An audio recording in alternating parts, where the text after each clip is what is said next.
Meron ka bang nakalap din na impormasyon tungkol sa sinasabing mga peking fishing boats ng China sa West Philippine Sea?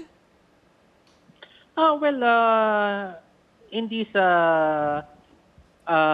pagkakaalam ko 'no, alam ko naman na dati na nilang ginagawa 'yun, pero medyo tahimik ngayon yung, West Philippine Sea, gawa ng dun sa ginawang agreement ng China at Philippines dun sa RORE natin and, patuloy pa rin na nangyayari yung katahimikan na 'yun. But, of course 'no, 'wag tayong maging complacent kumbaga sa nangyayari dahil, alam naman natin na ang sitwasyon sa West Philippine Sea hangga't hindi pa nareresolba ng China at ng Pilipinas yung kanilang, maritime differences, patuloy pa rin itong mga pangyayari na ito. Sakaling meron nga nitong sinasabing ang mga peking fishing boats kuno, meron namang Mm.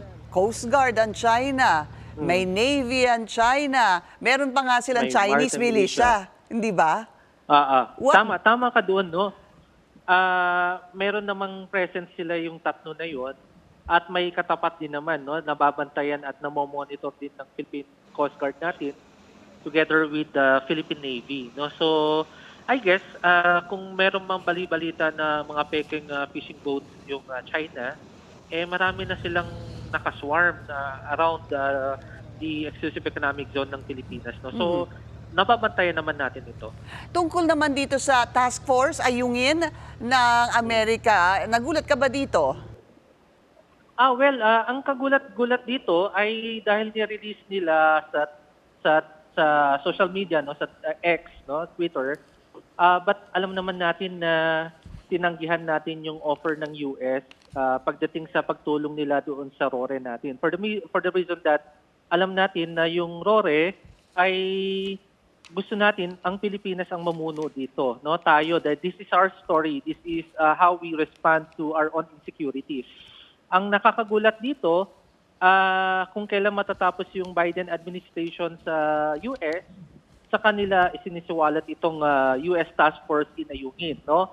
Dahil alam naman natin na tahimik ngayon ang Ayungin o yung Second Thomas Shoal natin.